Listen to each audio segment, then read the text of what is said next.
Blog Talk Radio. Boa noite, meus amigos. Estamos aqui de volta. Vou começar hoje aqui com um e-mail que eu recebi da minha amiga Mina Karakushansky. Eu recebi através dela, mas esse e-mail está percorrendo o mundo. Começou numa faculdade em Haifa. E diz aqui o seguinte, que nessa semana na Inglaterra, toda e qualquer recordação do Holocausto foi retirada dos programas de estudos escolares, com a justificativa de que aquilo feriu os sentimentos da população muçulmana que nega o Holocausto. Daí eu vou ler aqui como está. Este é sinal de um desastre mundial que está por vir, uma evidência aterradora de quão facilmente os países cedem ao antissemitismo. Foi há mais de 60 anos o fim da Segunda Guerra Mundial, quando a Inglaterra não levantou um dedo sequer para salvar os judeus que eram massacrados pelos alemães. E agora está boicotando a Academia de Israel e removendo o Holocausto dos programas de estudos nas escolas. Este e-mail foi enviado para criar uma corrente em memória daqueles 6 milhões de judeus, 20 milhões de russos, 10 milhões de cristãos que foram assassinados, violados, queimados, mortos de fome e humilhados pelos nazistas. Agora, mais do que nunca, considerando os esforços do Irã e de outros em negar o Holocausto, é absolutamente crucial fazer tudo o que for necessário para que o mundo jamais esqueça. Este e-mail deverá alcançar pelo menos 40 milhões de pessoas ao redor do mundo. Junte-se a nós e torne-se um elo na corrente de memória por aqueles que passaram pelos terríveis acontecimentos do Holocausto. Então é o seguinte, eu recebi este e-mail, eu vou dar para vocês o endereço de e-mail da Mina, vocês escrevam para ela, peçam cópias disso e passem adiante esse negócio. Vamos chegar nos 40 milhões. O e-mail é o seguinte, Mina Karakushansky, esse MINAKarakushansky@gmail.com. Peçam cópias e passem isso adiante. Os que quiserem, evidentemente, né? Agora, se você está do lado do Ahmadinejad, então não precisa fazer nada. Agora, vamos contar essa história direito. O fato é o seguinte, não foi só a Inglaterra que não fez coisíssima nenhuma.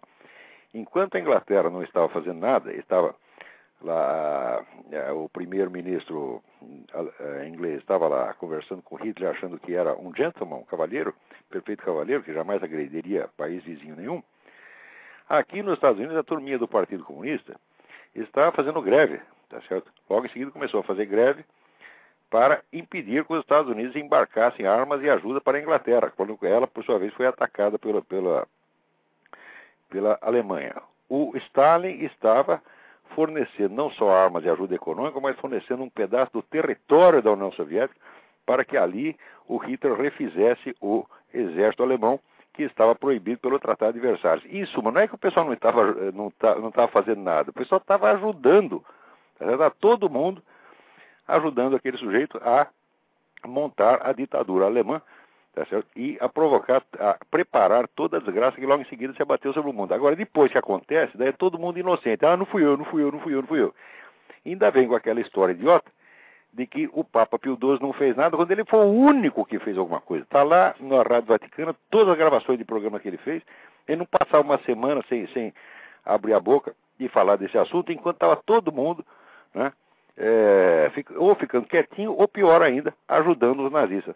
Na França era a mesma coisa. A esquerda francesa também achando que tinha que apaziguar, né? O pessoal da direita, como de Gaulle, achava que tinha que rearmar imediatamente o exército da França, porque sabia que o nego ia invadir lá. E o resto do pessoal, não, vocês são militaristas, vocês não são da paz, né? E todo mundo querendo apaziguar o Hitler. Bom, depois deu no que deu. Então, agora, depois de passar 60 anos, hoje a Inglaterra parece que perdeu todo o senso de honra, né? E está se vendendo por qualquer dinheiro, porque lá não é qualquer dinheiro, também é algum dinheiro considerável. Tem muito dinheiro árabe lá. Mas não precisa vender a honra do país assim tão fácil. Como é que os ingleses chegaram nisso? Eles chegaram se demolindo a si mesmos através do multiculturalismo. Vocês leiam um livro do Peter Hitchens, H-I-T-C-H-E-N-S, Peter Hitchens, que chama The Abolition of Britain. Então, e daí vocês vão começar a entender isso aí. E também outro livro importante para entender isso é o livro da Bat Ye'or, B-A-T, Ye'or, I-E-O-R. O livro se chama Eurábia, quer dizer, não é só os ingleses que estão fazendo isso, está todo mundo fazendo. Então, para entender essa penetração islâmica, a coisa não é fácil, porque não foi na base da imigração. A coisa começa com a entrada de sociedades esotéricas islâmicas no começo do século XX, com uma ação muito discreta, muito sutil, foi tomando posse das cabeças dos líderes intelectuais mais destacados, sem que ninguém percebesse. Isso foi durante 50 anos. Depois começa a penetração econômica, e depois, por fim, vem a imigração maciça e todo mundo se fazendo de coitadinho com esse negócio de que eles são minoria discriminada, né, e que não podem ser contrariados. Né? Eu imagino você, por que ensinar o Holocausto deveria ferir a suscetibilidade dos imigrantes árabes? Foram eles que fizeram o Holocausto? Não fizeram. É verdade, era uma ajudinha para o Hitler, mas nem todos ajudaram. Então, eles não estão diretamente envolvidos nisso. Só porque você contraria uma coisa em que eles acreditam a respeito da história alheia, isso deveria humilhá-los profundamente. Né? Quer dizer, o sujeito, eu não acredito no Holocausto, mas como você diz que acredita, então estou mortalmente ofendido, estou sendo discriminado, tá certo? Quero indenização. Quer dizer, mas que putaria é essa? Quer dizer, por que tem que levar em conta uma coisa? Agora, pior é que esse prefeito de Nova York, esse tal de Bloomberg, que chama o Ahmadinejad para ir lá e no Marco Zero. Felizmente inventaram uma desculpa técnica para o homem não ir lá. Mas isso é uma cuspida na cara do país. Quer dizer, é claro, já está tendo protesto aqui, né? Tem Ahmadinejad go home, né? Ladrão, assassino. Então tem o pessoal fazendo passeata aí com os cartazes do Ahmadinejad para mandar o cara embora.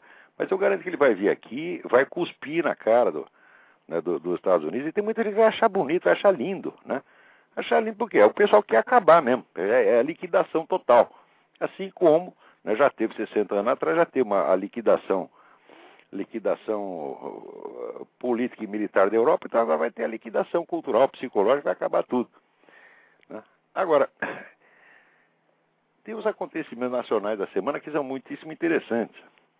Mas para explicá-los, antes de comentar as notícias diretamente, eu vou me permitir ler aqui um pedaço para vocês de um capítulo do livro Em Preparação à Mente Revolucionária. É um capítulo que trata de Maquiavel, tá certo? E neste trecho você verá a estratégia, né, linguística e lógica de Maquiavel, que se tornou um elemento constante da mentalidade revolucionária. Onde quer que você veja qualquer iniciativa do movimento revolucionário, sempre estará por trás o mesmo tipo de lógica que o Maquiavel inaugurou aqui. É uma coisa meio sutil e vocês vão ter que ter um pouquinho de paciência.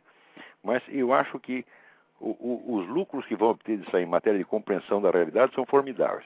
Então, eu começo por dizer que o Maquiavel, quando Maquiavel se intitula Um Novo Moisés, tá certo? Mas que isso, na verdade, ele é o anti-Moisés, então é uma inversão paródica. Mas daí que eu explico eu aqui. A inversão paródica proposital torna-se ainda mais evidente quando, nos discursos sobre a primeira década de Tito Livio, Maquiavel volta a um tema do príncipe, o principado recém-criado e instável. Como fará o novo governante para consolidar o seu poder? A resposta é que ele deve radicalizar a novidade da situação, virando tudo do avesso repentinamente, aspas, tornando os ricos pobres e os pobres ricos, tal como fez Davi ao tornar-se rei, o qual encheu os pobres de bens e enviou os ricos de volta sem nada. Esta última parte da frase, encheu os pobres de bens e enviou os ricos de volta sem nada, está entre aspas, por ser uma citação bíblica. Então, Maquiavel, primeiro, diz que o governante não deve virar a sociedade do avesso, tornando os ricos pobres e os pobres ricos. Segundo, diz que o rei Davi fez isso e ilustra este ato do rei Davi com a expressão bíblica, encheu os pobres de bens e enviou os ricos de volta sem nada. Continuando a leitura aqui. Nesse parágrafo há 3 detalhes altamente significativos. Primeiro, ele contém a única citação bíblica que aparece nos discursos sobre a primeira década de Tito Livio. Segundo, ele ilustra a conduta ideal do príncipe mediante o precedente bíblico da ascensão do rei Davi, mas expondo esse precedente não com o trecho respectivo do Antigo Testamento, que é segundo o livro de Samuel, capítulo 5, versículos 1 a 16, e sim com um do Novo Testamento, Lucas, capítulo 1, versículo 53. Versículo esse extraído de um contexto totalmente alheio ao episódio de Davi. Terceiro, da história de Davi não consta que ele fizesse nada de parecido com o que Maquiavel recomenda ao príncipe. Bem ao contrário, o profeta Natã o acusa de explorar o pobre e poupar o rico. Ao passo que nas palavras citadas do Novo Testamento, a reversão das posições dos homens não é atribuída nem a um rei nem a um príncipe, e sim ao próprio Deus. As palavras da Vulgata são: exurientes implevit bonis et divitis dimissit inanes. Estas são as palavras com que Maria, após a Anunciação, celebra o Deus que escolheu a mulher humilde e pobre para ser mãe do seu filho. Aí não se trata, evidentemente, de proceder a nenhuma subversão da hierarquia socioeconômica, já que o privilégio concedido à Santa Virgem não tem como ser socializado entre os pobres. Não é possível que amanhã todos eles fiquem grávidos e mais ainda grávidos do Espírito Santo. Não tem como ser socializado entre os pobres, nem muito menos tomados dos ricos. Em suma, o episódio alegado para legitimar o conselho não tem nada a ver com o conselho. O trecho usado para ilustrar o sentido do episódio não tem nada a ver com o episódio. E as palavras citadas para explicar o episódio e o sentido do conselho não tem nada a ver nem com um nem com o outro. A hipótese que quase automaticamente deve ocorrer a alguns leitores de que Maquiavel talvez tivesse armado esse tamanho imbróglio por simples distração é inviável. Não só porque importaria em fazer do escritor meticuloso um monstro de desatenção, mas sim porque ele faz a citação em latim com precisão literal. A tripla falsificação, mesclada ao ponto de confundir todo leitor que não tem a prudência de conferir as fontes, ilustra o que Maquiavel quis dizer, que ele diz num dos trechos de um escrito autobiográfico, que ele ocultava a verdade sob muitas mentiras para tornar impossível encontrá-la. Então, este procedimento que Maquiavel ilustra nesse trecho é típico e permanente no movimento revolucionário. Quer dizer, tudo que esse pessoal faz tem assim, não é que tem uma mentira, tem várias mentiras superpostas, né, de modo a que você não identifique a verdade de maneira alguma. E eu vou ilustrar isso aqui com dois acontecimentos do Brasil desta semana. Né? O primeiro é aqui o manifesto dos sem mídia. Né? Um pessoalzinho que é ligado ali a revista Caros Amigos e a Carta Capital, né? Você sabe que esse pessoal da Carta Capital, Mino Carta, eles são tão pobrezinhos, eles sempre passam necessidade, então são sem mídia, né? Eles não têm uma revista, ele jamais dirigiu um jornal, ele nunca apitou nada, coitadinho, né? Então, o Mino Carta se o Mino Carta é um sem mídia, eu sou um sem programa no Blog Talk Radio. Mas, daí eles só fizeram manifestação lá na frente da Folha de São Paulo, né, exigindo, assim, informação verdadeira e imparcial. Né, um grupo de mais ou menos 100 pessoas, que o objetivo do protesto foi chamar a atenção para a falta de imparcialidade e pluralidade na grande mídia. Né.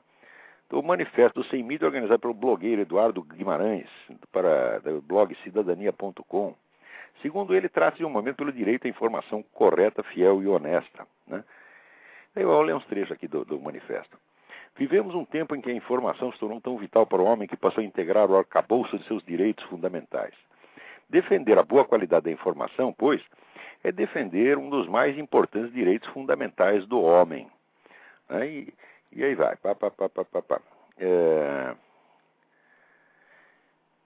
O lado perverso da mídia também se deve, por contraditório que possa parecer, à sua natureza privada, uma natureza que também deveria ser uma de suas virtudes. Nas mãos do Estado, a mídia seria uma aberração, mas quando é pautada exclusivamente por interesses privados, seu lado obscuro emerge tanto quanto ocorreria na primeira hipótese.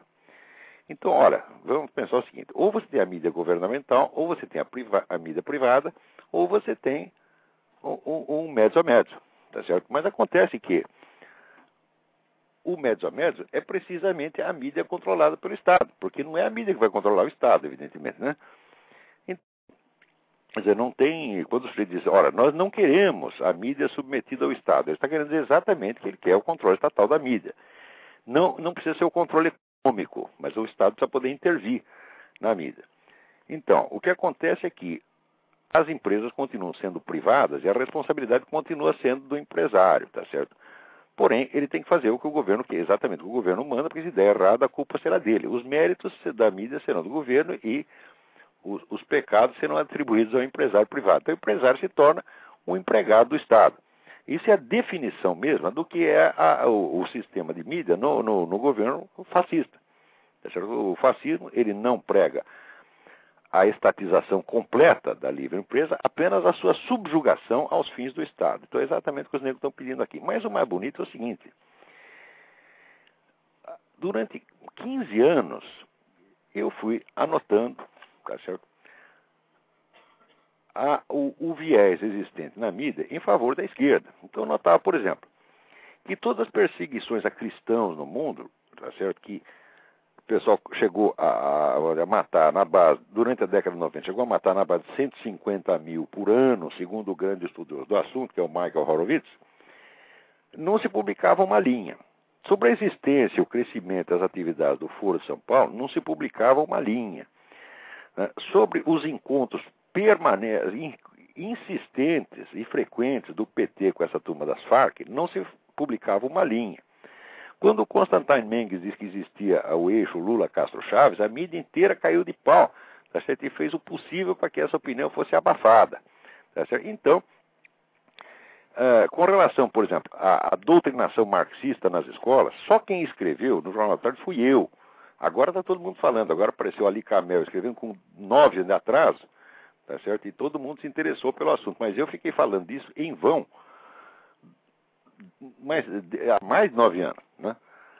Ademais, o Ali Camel chamou a atenção para um livro, quando eu já dei os títulos de vários. Quer dizer, houve um massacre de doutrinação esquerdista nas escolas, a mídia inteira não ligou. O mais grave, evidentemente, é o Foro de São Paulo, que é a organização política mais poderosa que houve na história da América Latina e que a mídia inteira fez de conta que era uma entidade invisível. Ou seja, quando não negava ostensivamente até mesmo a existência da entidade, fazia de conta que era uma coisinha de nada, que era apenas um clube de fim de semana, que os caras iam lá para jogar futebol de botão e não tratavam de política absolutamente, né? Então é claro que a mídia, tá certo, estava maciçamente favorecendo a esquerda. A mídia não só favoreceu a esquerda, como ela ajudou a tornar toda a cultura brasileira uma extensão da ideologia esquerdista. Se você pegar, sobretudo a mídia cultural, era só bajulação de esquerdista. E nada que fosse desagradável a eles entrava. Nada, a não ser quando entrava assim como uma aberração. Até eu mesmo, algumas vezes, fui noticiado, né, como um tipo aberrante. Tá certo? Ora, durante esses anos todos, eu insistia com esse pessoal ligado a movimentos liberais, Instituto Liberal, etc., que eles deviam fazer um movimento de protesto e exigir, tá certo, que o espaço da mídia fosse distribuído mais equitativamente. Ou seja, que os fatos inconvenientes à esquerda fossem também noticiados, porque não é noticiado nunca, não é que predominava outra. Não é noticiado nunca. Eu me lembro de uma vez que a Folha de São Paulo falou alguma coisa de perseguição de cristão na China, porque eu torrei o saco do Otávio Frias. Eu mandava e-mail para ele toda semana, chegou uma hora que ele, pelo menos para se livrar dos e-mails, vamos publicar logo esta merda, porque esse cara não me deixa em paz, entendeu? Daí publicou lá, uma vez só, né? Agora, tem que dizer, isso é um massacre de milhões de pessoas no mundo inteiro, não se pode falar. Por quê? Porque tem que manter a imagem da esquerda como uma coisa sacrossanta. Quando se noticiava alguma coisa que fosse inconveniente à esquerda, como, por exemplo, os crimes da Farc, eram noticiados no seguinte sentido: a Farc, ela se afastou dos seus ideais iniciais e se tornou narcotraficante. Quer dizer, os caras estão fazendo o crime dentro do contexto do plano estratégico de tomar o poder absoluto da América Latina, tá certo? Você tenta primeiro esconder os crimes. Na hora que não dá mais para esconder, você tenta pelo menos limpar a barra da motivação ideológica, de modo que a ideia do comunismo saia engrandecida, né, da revelação dos seus próprios crimes. Isso quando se consentia em noticiar essas coisas, né? Quer dizer, os crimes das Farc eram noticiados como crimes comuns praticados graças a um desvio ideológico. Quando apareceu aquele pessoal sequestrando brasileiro, o pessoal do MIR chileno, que é um braço armado do Partido Comunista Chileno, né, quando não deu para esconder, o que se fez? Não, eles se desligaram do MIR e decidiram agora se dedicar ao banditismo por conta própria. Mentira! O tal do Maurício Norambuena, que foi o sequestrador do Washington Oliveto, né, que toda essa putada jornalística esquerdista de São Paulo do Rio de que ele tinha se afastado do Mir. Logo em seguida aparece ele, quando ele foi libertado, aparece ele no Chile com a bandeira do Mir, na sede do Mir, dizendo: estou aqui, sempre estive, jamais saí, tudo isso que eu fiz foi a serviço do Mir. E ninguém do Mir desmentiu. Ou seja, quando se admite a existência do crime, se tenta apagar a pista ideológica, se tenta apagar a conexão essencial e permanente entre comunismo e criminalidade. Porque comunismo é ideologia de bandido, é ideologia de assassino. Roubar, matar, estuprar, sequestrar para essa gente é tão natural quanto respirar. Tá certo? Muito bem. Tudo isto foi escondido. Então, eu vendo que não tinha espaço para você discutir nada, seriamente. No máximo, por exemplo, eu tinha uma coluna. No Globo, eu escrevia 2 laudas. Então tinha eu escrevendo 2 laudas, e do lado tinha Márcio Moreira Alves, Luiz Fernando Veríssimo, mas mais dezenas de caras, ocupando espaço, com muito mais destaque do que a minha matéria, e mais ainda. Não é só uma questão de coluna. O noticiário era maciçamente esquerdista, de maneira que tudo o que eu dizia não era confirmado no noticiário, e as mentiras que ele falava, o noticiário vinha atrás. Quando aquele safado aquele repórter até esqueci o nome do sujeito, apareceu com a história dos 2 terroristas que teriam sido mortos pelo exército. Caco Barcelos, isso, tem um brasileiro aqui ouvindo o programa, não me deram dia. Caco Barcelos, né? Apareceu com aquela história de 2 terroristas que teriam sido mortos, assassinados pelo exército e depois botados dentro de um carro para simular um acidente, né? Eu demonstrei a impossibilidade física disso aí. A impossibilidade física, porque o carro deles tinha a marca de freagem do pneu no chão. Quer dizer, o sujeito estava morto. Como é que ele freou o carro, porra? Né? Apesar disto, Caco Barcelos continuou tendo a sua posição de destaque no Globo, ganhou 2 prêmios jornalísticos com essa mentira horrorosa. Né? E, em suma, você tinha lá a elite esquerdista que se dava muito bem com os marinhos, iam nos coquetéis, nas festinhas, tudo trocando beijinho, tá, né? E o único sujeito incômodo era eu. Tá? Incomodei tanto que acabaram me botando lá para fora. Então, em suma, era uma briga desproporcional. Então, eu falava com o pessoal do Instituto Liberal e de outras organizações conservadoras, liberais: olha, nós temos que fazer um movimento de protesto e exigir algum espaço. Nós não estamos nem pedindo igualdade de espaço, estamos pedindo algum espaço. Ou seja, para a direita, essa briga por um espaço na mídia é uma questão de sobrevivência. Agora, por que a esquerda, que sempre teve todo o espaço e que já domina toda a mídia, está fazendo de conta de que ela é a coitadinha excluída? É porque o pessoal da direita não fez, eles decidiram, né, fazer. Só que para eles não é uma questão de sobrevivência, é uma questão de você partir de um poder que já é imenso para conquistar o poder absoluto. Quer dizer, o que eles têm na mídia não basta. Eles querem tudo. Eles querem 101, 102, 103%. Quer dizer, não pode ter nada contra eles. A única coisa que a mídia fez, que poderia desagradar, é a mídia noticia os casos de corrupção do PT. Mas ela noticia os casos de corrupção porque ela acha que notícia de corrupção é apolítica. Porque a mídia acredita em esquerda honesta. Então, a esquerda honesta está denunciando a esquerda desonesta. Não tem esquerda honesta nenhuma, isso é tudo um bando de ladrão.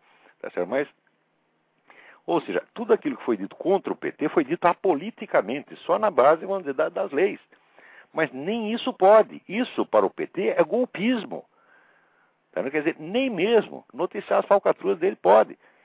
E daí, como isso acontece, então aparece a tropa de choque, que é essa turma do Caros Amigos e da Carta Capital, que se agem como se fosse relações públicas do Foro de São Paulo, se fazer de coitadinho dizendo que são sem mídia.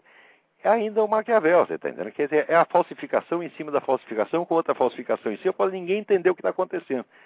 Quer dizer, o cidadão que sabe que tem algo de errado na mídia, ele ouve esse pessoal soltando o manifesto do sem mídia, ele pensa que o pessoal está exigindo realmente uma distribuição mais equitativa do espaço, uma cobertura mais realista e mais honesta. E cai no engodo. Quando, na realidade, o pessoal está exigindo é mais mentira ainda. Eles não são sem mídia, eles são os donos da mídia, sempre foram. Você faça uma pesquisa de opinião uma pesquisa sociológica, qualquer redação de São Paulo, vê quantos conservadores tem lá dentro. Não tem nenhum. Quando tem um, está na página de opinião como colaborador de fora, como eu. Tá certo? E estou lá sob protesto, né? Quer dizer, na Globo, chegou a haver protesto da redação quando me botaram lá dentro. Né? E daí o pessoal me aguentou lá, até aguentou por tempo demais, chegou uma hora que não deu mais, botaram para fora. Né? Na revista Época também, quando chegou aquele sujeito trotskista, o Paulo Moreira Leite, que eu chamava Paulo Moleira, o Paulo Moleira chegou lá, a primeira coisa que ele fez foi me tirar do lugar. Né? Por quê? Porque eu estava contando tudo a respeito do Foro de São Paulo, a relação PT-FARC, aí isso aí não pode. Então vai ver que também se considera um dos sem mídia, coitadinho, né? Então o Paulo Henrique Amorim é um sem mídia, né? O Luiz Garcia, diretor do Globo, também é sem mídia. Né? Essa turma toda que favorece o PT são todos coitadinhos. Quando começa a se fazer de coitadinho, me lembra um amigo meu que eu tinha, quando eu era jovem, ele era um sujeito muito briguento, gostava de bater nas pessoas, e o máximo prazer dele era se trancar dentro de um quarto com a vítima, encher o sujeito de porrada e ele mesmo gritar: ai, pai, não me bata mais, socorro! Entendeu? E daí você pensando que ele estava passando mal lá dentro, na hora que abria a porta, estava o outro estendido no chão e ele saía rindo. Esse pessoal está fazendo a mesma coisa, está batendo e gritando. É uma turma sem vergonha, desde o tempo de Maquiavel, são todos iguais. Agora, outro episódio que ilustra também a mesma coisa é o seguinte: esse discurso que o Lula fez no segundo Encontro Nacional dos Povos das Florestas, tá certo? Dos habitantes das florestas, bom, o Lula, o habitante da floresta, não está muito errado, entendeu? Ele devia habitar em cima das árvores mesmo. Mas ele chega lá e fala grosso, diz aqui, ó: a Amazônia tem dono, não é a terra de ninguém, é a terra de brasileiros. Aqui. O jornal Hora do Povo noticia assim, de boca cheia: o presidente da República rechaçou as aspas, lições que qualquer governante, fecha aspas, queira dar ao Brasil para preservar as nossas florestas. O Brasil precisa se preparar porque é um enfrentamento que nós teremos que fazer para defender aquilo que é nosso. Todo mundo tem que saber que a Amazônia tem dono, todo mundo tem que saber que lá moram 23 milhões de habitantes, que aquilo não é terra de ninguém, aquilo é terra de brasileiros. Isso, a Amazônia é nossa, que nem o petróleo é nosso, né? Então dá esse show de patriotismo no mesmo dia. Atenção, no mesmo dia, o que acontece? O seu Nelson Jobim, né, manda tirar da Secretaria de Política Estratégia e Assuntos Internacionais do Ministério da Defesa o general Santa Rosa, que era o sujeito que estava opondo resistência à penetração das ONGs estrangeiras na Amazônia. Quer dizer, por um lado o sujeito vai lá e faz o discurso, né, patriótico, dizendo: não, esses caras têm que parar de dar palpite, já entrou gente demais na Amazônia, a Amazônia é nossa, etc. Por outro lado, o general que está executando exatamente o que ele disse, ele põe o sujeito para fora, né? Como se isso não bastasse, tá certo? Já vem logo em seguida, né, aqui, a ministra Marina Silva, do Meio Ambiente, decidiu confiar à iniciativa privada, por meio de contratos de concessão, a gestão de nacos da floresta amazônica. Ontem, dia 21, ela anunciou o primeiro edital de licitação. Envolve uma área equivalente a 90 mil estádios de futebol. Fica em Rondônia, numa área chamada Floresta Nacional de Jamari. As empresas interessadas poderão candidatar-se a 3 tipos de lote: aos de 45 mil hectares, de 30 mil e de 15 mil. Ganha quem oferecer o maior preço e a melhor proposta de manejo sustentável. Você está entendendo que é o mesmo negócio do Maquiavel? É mentira em cima da mentira. Quer dizer, o nego está falando que a Amazônia é de novo, que a Amazônia é nossa, exatamente no mesmo momento em que ele mesmo a está loteando. E ele está falando isso. Por que ele está loteando? Quer dizer, se o problema fosse mesmo de que existe um interesse estrangeiro que está entrando lá e o nosso governo querendo defender, tá certo? Seria outra coisa completamente diferente. Até o tom seria outro, tá certo? Mas como vem com você falando de boca cheia, né? Com aquela pomposidade característica desses mentirosos canalhas, filhos da puta, né? Então, a Amazônia é nossa, não passarão, né? Não passaram uma pinóia, já passaram, já estão lá dentro, já estão mandando e está aqui, está loteando aqui, olha, mais um pedaço para o cavaleiro aqui, mais um lote de 30 mil para a senhorita ali, e assim por diante, tá entendendo? Então vem aí alemão, vem francês, vem americano, todo mundo compra um pedaço, vai lá, dá uma comissãozinha para o governo Lula, porque ninguém é de ferro, tá certo? E leva o seu pedaço da Amazônia, enquanto o homem está dizendo: a Amazônia tem dono. Ele devia completar: a Amazônia tem dono, o dono são vocês. É exatamente isso que ele está querendo dizer. Quer dizer, até onde vai o cinismo, a duplicidade desse pessoal? Não se pode acreditar em nada do que essa gente fala. Nada, nunca. Nem um pouquinho. Eu garanto para vocês, toda vez que eu acreditei num pedacinho do que esse pessoal da esquerda diz, eu sempre acabei entrando bem. muitas vezes... Estava falando agora mesmo a história do Papa Pio XII. Eu tinha lido aquele livro do tal do Cornwell e acreditei no livro e saí dizendo, olha, o Papa fez isso, o Papa fez aquilo. Porque o sujeito dizia que tinha feito pesquisas profundas na Biblioteca do Vaticano, né? Passam uns dias, daí saiu uma notícia, olha, o secretário da Biblioteca do Vaticano disse que o sujeito só esteve aqui uma vez por 1h30, né? Apareceu uma outra dizendo, porra, ele pegou os documentos tudo da minha pesquisa, roubou os documentos da minha pesquisa, o sujeito é um embrulhão. E no fim saiu o livro do Rabino Daniel Darling mostrando que era tudo mentira, o que o cara tinha inventado contra o Papa Pio XII. Falou, mais uma vez, passei vergonha por acreditar em esquerdista. Então agora, se Deus quiser, não farei mais isso. Espero que não caia mais nessa. Mas de vez em quando, sabe, todo mundo tem esse momento de fraqueza. Às vezes o cara fala uma coisa que não parece que está mentindo, né? E a gente fala, não, eles não vão mentir numa coisa dessa, pelo menos nisso, né? Uma vez eu até disse, olha, tem um historiador, Muniz Bandeira, é um cara esquerdista, mas parece confiável. Confiável uma pinonha, né? Ele criou todo um problema lá que está com o Roberto Romano. O Roberto Romano fez uma crítica muito acertada ao livro dele. O cara, né, quase matou o Roberto Romano, né? Quer dizer, é outro embrulhão também. Bom, vamos lá. Aqui tem uma pergunta, a consulta do Renato Vicentini. Olá, depois de ler uma pequena biografia de Osama Bin Laden, onde é citada a Al-Ikhwan e Irmandade Muçulmana, fundada em 1928 pelo Sheikh Hassan al-Banna, com a qual, segundo o texto, Osama teria se envolvido na juventude, década de 70, li também o texto O Segredo da Invasão Islâmica, que você publicou no Diário do Comércio de 12 de março. Assim, gostaria que, dentro das possibilidades, o senhor me esclarecesse alguns pontos. Tal irmandade supracitada poderia ser considerada uma tarica? Não, de maneira alguma. Taricas no mundo islâmico são organizações esotéricas, organizações como se fossem ordens religiosas, né? E elas não se envolvem diretamente em política. Elas podem se envolver na orientação da guerra cultural e, mesmo assim, muito discretamente. Mas elas são a grande força unificadora do Islã. E é muito difícil você estudar alguma coisa sobre sobre as taricas, porque não são organizações secretas, mas são discretas.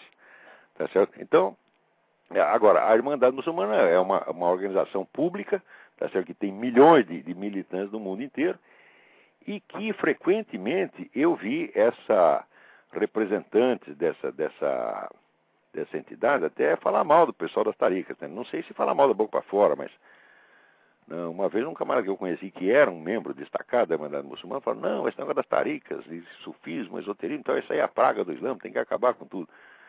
A gente não sabe direito, né? Às vezes é briga de comadre. Vamos ver outra aqui.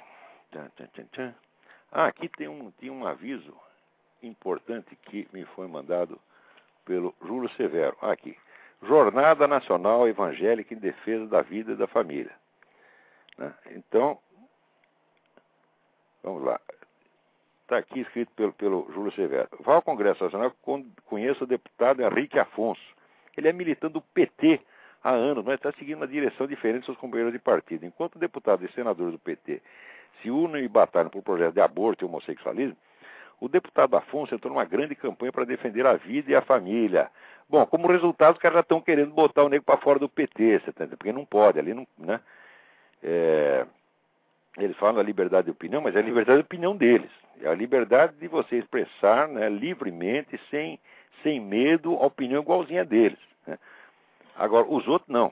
Os outros são inimigos da liberdade. Eu, por exemplo, eu sou um inimigo da liberdade, né? Eu sou um sujeito perigosíssimo, ditatorial, né? Que quero meter todo mundo na cadeia, vivo pregando morticínio, genocídio, etc, etc. Então é melhor calar minha boca, né? Agora eles não, eles como só defendem valores humanos, direitos humanos, como só defendem coisas doces e adoráveis, então eles não, eles podem falar o que quiser. Entre outras coisas doces e adoráveis, eles defendem isso aí. Você tem que matar milhões de fetos anualmente para salvar a vida das mulheres que estão sendo arriscadas pelos abortos ilegais.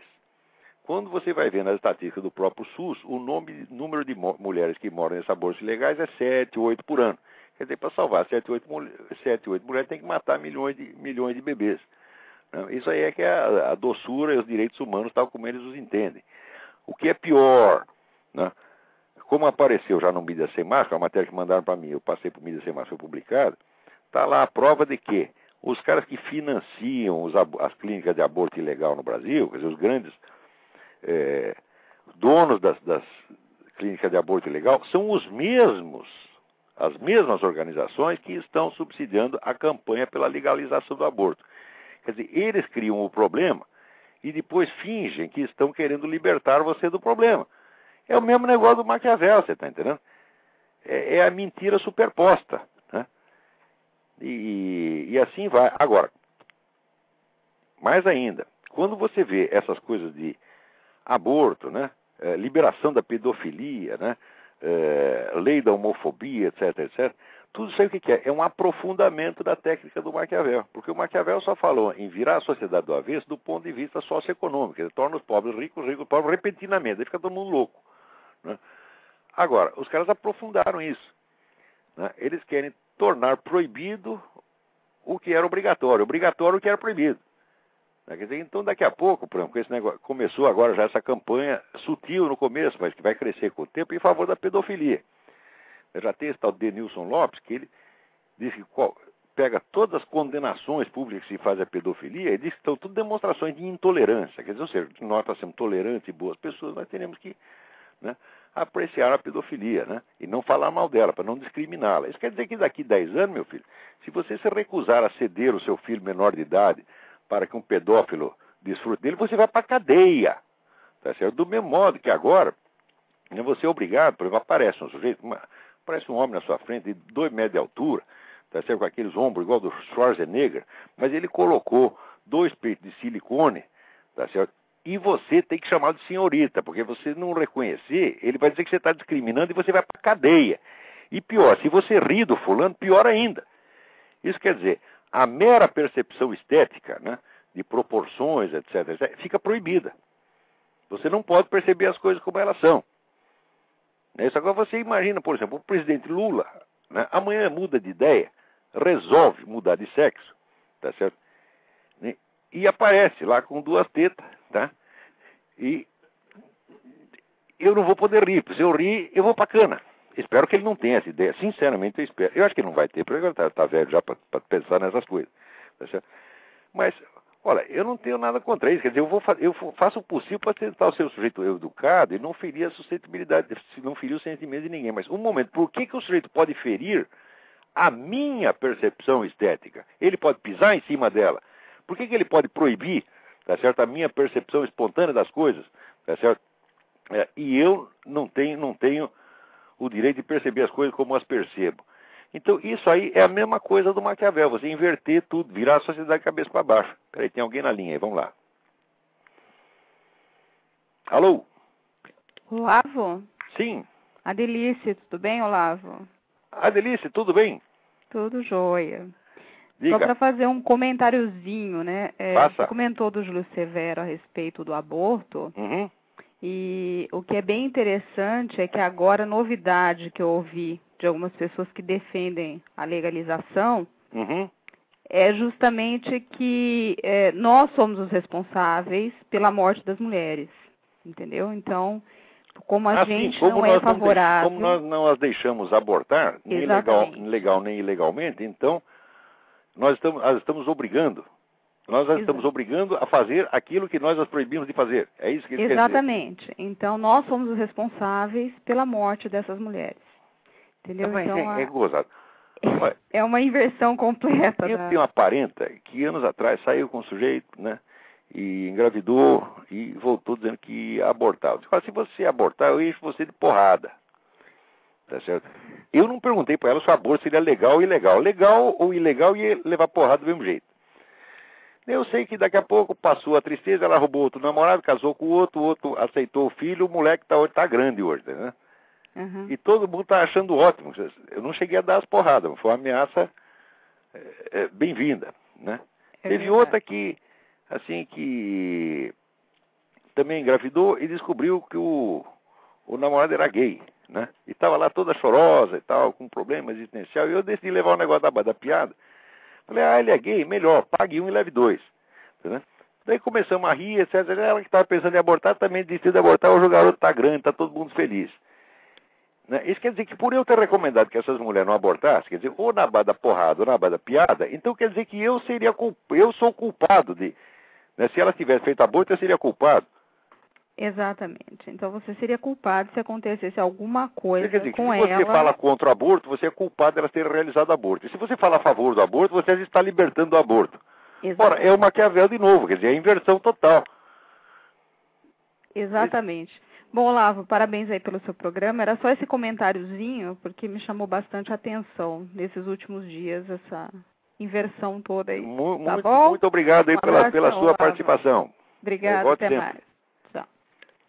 Então, antes que eu esqueça aqui, quarta-feira, dia 26 de setembro, vai haver uma aula do Seminário de Filosofia na Realizações, na rua França Pinto 498, em São Paulo. Quiser se inscrever, o telefone 011-5572-5363. É porque eu já estou ficando velho e gaga, então eu esqueço até de anunciar a mim mesmo, até o que é do meu próprio interesse. Então, antes que fique, né, minha mulher que me lembrou aqui, senão passaria em branco. Vamos lá. Tem mais alguém na linha aí? Não tem. Então vamos ver se tem mais alguma notícia aqui. Hã? Peraí, tem gente na linha sim, vamos ver quem é. Alô? Alô? Alô? Sim. Olá, tudo bom? É o Alfredo, tudo bem? Tudo bem, Alfredo. Estou aqui em Canérica aqui. Eu gostaria de fazer uma pergunta, eu vou fazer a pergunta e vou desligar logo para dar mais tempo aí. Eu tenho ouvido você falar do Maquiavel aí, e eu tenho visto, no Brasil a gente acompanhou muito isso, as pessoas fazerem a mesma coisa que ele fazia no pessoal da Teologia da Libertação, os padres. Esses são terríveis, né? Eu estava lendo um livro aqui, o nome do livro é The Art of Make Sense, é do Lionel Rube. Como é que escreve Rube? Como é que escreve o sobrenome do homem? É Ruby, R-U-B-Y. R-U-B-Y, Ok. E é um livro de semântica, né? E a gente não encontra nos escritos brasileiros, acho que eles, não sei se eles não conhecem, se eles não querem, eles não usam essas técnicas, essas técnicas de semântica, não se acham nos escritos brasileiros. Eu gostaria que você comentasse sobre isso, por quê? Se não é ensinado nas faculdades, ou se... Não sei, eles não respeitam nenhuma regra de semântica. Não, ao contrário, quer dizer, você vê, a Bíblia fala aquele negócio, bilíngues maledictus, maldito homem de duas línguas, mas isso aí já está ultrapassado, agora tem 3, 4, 5, 6 línguas, tá entendendo? Faz uma confusão dos diabos, e você nunca sabe onde é que eles querem chegar, e como você não sabe, você acha melhor obedecer, porque ele sempre parece saber mais do que você, ele sempre tem uma carta na manga, tá entendendo? Então, quanto maior a confusão, né, mais aumenta a autoridade deles. Porque se você pensar que o sujeito louco é inofensivo, não, o louco tem um poder, o louco tem uma penetração, o louco impressiona as pessoas, você acaba, tem uma autoridade, né? Quanto mais maluco, mais autoridade. E exatamente, olha, essa semana, eu estava falando um negócio aqui do discurso duplo do Lula, que diz uma coisa e manda fazer ao contrário, na mesma semana também está aqui, entrou em vigor a Declaração dos Direitos dos Povos Indígenas, e o Brasil assinou. Quer dizer, note bem, se os povos indígenas têm direitos nacionais, acabou a nacionalidade brasileira, pô, e esse é exatamente o programa da ONU. Quer dizer, a ONU está a fim de dividir esse negócio, criar 20 repúblicas indígenas, onde a autoridade internacional vigora. O Brasil aceita isso na mesma hora que está dizendo que não aceita. Quer dizer, por que o camarada faz isso? Ele faz isso porque você vai ficar desorientado. Quer dizer, está provado que esse negócio de estimulação contraditória deixa a pessoa idiotizada. E quando fica idiotizado, você está predisposto à obediência passiva. Tá certo? Então, eles não tentam esconder a contradição. Não, faz a contradição na sua cara. Porque daí te estonteia e você não entende o que ele está fazendo, você vai indo atrás. Quer dizer, isto aí é o tempo todo. E não é só do governo, não. Quer dizer, onde tem esquerdista, tem isto. A língua dupla é natural nesta gente. Assim como, vamos dizer, a busca da coerência, da verdade, é natural no ser humano em geral. Quando o nego se infecta dessa mentalidade revolucionária, fica assim, começa a falar com língua dupla, tripla, quádrupla. E não tem estudo de semântica que cure isso. Se ele estudar semântica, vai piorar ainda, vai aprender a mentir com mais perfeição ainda. Né? É um negócio terrível. Muito bem. Era isso então, Olavo, esse comentário sobre esse tipo de coisa que a gente não acha. Eles não têm assim, acho, um mínimo de coerência, né, no que falam, nem... Agora, você vê, não é coincidência, vamos dizer, que a grande estratégia do Partido Comunista na segunda metade do século XX é sido toda inspirada em Antônio Gramsci, que é um discípulo direto do Maquiavel. Com a diferença que tudo aquilo que o Maquiavel recomenda ao governante individual, o Gramsci recomenda ao partido. É o partido príncipe. Então, o que o PT está fazendo no Brasil é o programa inaugurado por Maquiavel. Você tem que enganar todo mundo, né? Uhum. E enganar, não só através da mentira, mas através do susto, da perplexidade, tá certo? Causada justamente pelo discurso que é abertamente contraditório. Né? E aí vamos. Agora, se vocês querem saber umas coisas interessantes, eu vou recomendar um blog para vocês. Olha, http:// vizinho do Jefferson com 2f.blogger com 2g.com.br. Dê uma olhada nisso, tem muitas coisas interessantes que depois mais tarde vamos comentar, mas coisas assim de arrepiar os cabelos, né? Mas muito bem. E eu, como estou aqui, como é que se diz, muito atrapalhado aqui com um curso que eu estou dando aqui, mais uma entrevista que eu tenho que responder daqui a pouco, eu vou encerrar o programa com alguns minutos de antecedência. Então, muito obrigado a todos e até a semana que vem.